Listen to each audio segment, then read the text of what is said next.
Hello, beautiful souls, and welcome to my channel. Greetings, viewers. Get ready to immerse yourself in the world of S9 Abydos in this video. South 9, also Abydos-south, is the modern name given to a monumental ancient Egyptian tomb complex at Abydos in Egypt. The tomb is most likely royal and dates to the mid-13th dynasty, during the late Middle Kingdom. Finds from the area of the tomb indicate that suffered extensive, state-sanctioned stone and grave robbing during the Second Intermediate period, only a few decades after its construction, as well as during the later Roman and Coptic periods. Although no direct evidence was found to determine the tomb owner, strong indirect evidence suggests that the neighbouring and slightly smaller tombs belongs to pharaoh Sobekhotep IV. c. 1725 BC. Consequently, it has been tentatively attributed by the Egyptologist Josef W. Wegner to Sobekhotep IV's predecessor and brother, Neferhotep I, c. 1735 BC. According to Wegner, the tomb might originally have been capped by a pyramid. As we transition to the next segment, let's unravel the mysteries surrounding location and gain a fresh perspective. Tombs is part of a royal necropolis dating back to the late Middle Kingdom's Second Intermediate period, which is located immediately northeast of the causeway leading to the much bigger funerary complex of Neferhotep I of the 12th Dynasty, close to the ancient town of Wasut and at the foot of the so-called Mountain of Anubis, a natural hill in the form of a pyramid. It was first summarily explored by Emil Umlina and subsequently excavated by Ayrton, Weigel and Petrie in. The tomb was covered in sand and proved to have been heavily disturbed. For example, the stone roof of the subterranean chambers had been plundered. Let's now zoom in on layout and uncover the hidden gems that lie within. Tombs comprises the remains of a mud brick inner enclosure wall, over 45x in size, as well as a section of an outer whitewashed wavy wall in front of the northern side. There lay a small rectangular chapel of which only one course of bricks survives, and beyond the entrance to the substructures. The overall layout of the tomb complex is very similar to that of the southern Mazuna pyramid.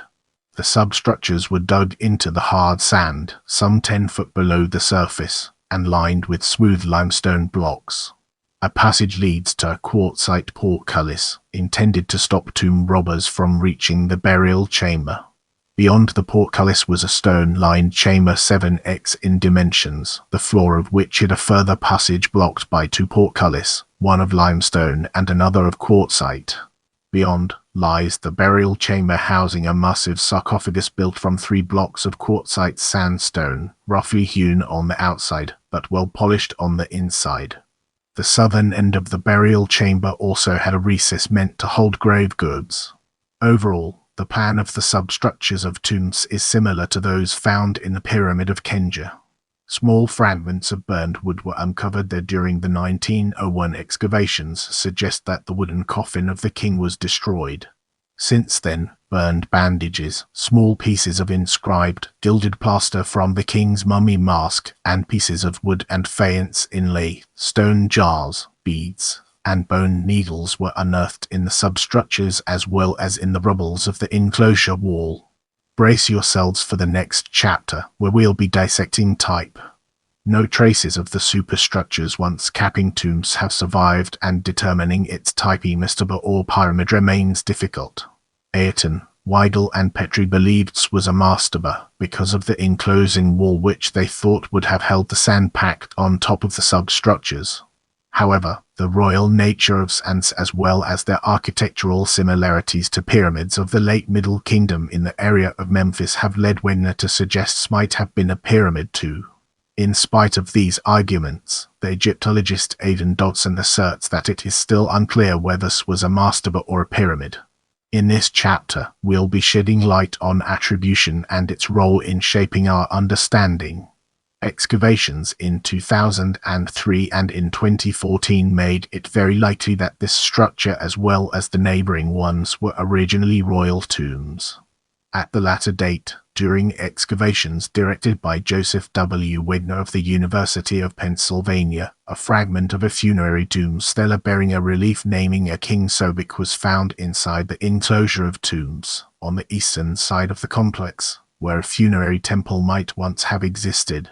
In addition, fragments of wooden coffin inscribed for the same Sobekhotep were uncovered in later Second Intermediate period tombs adjacent to us.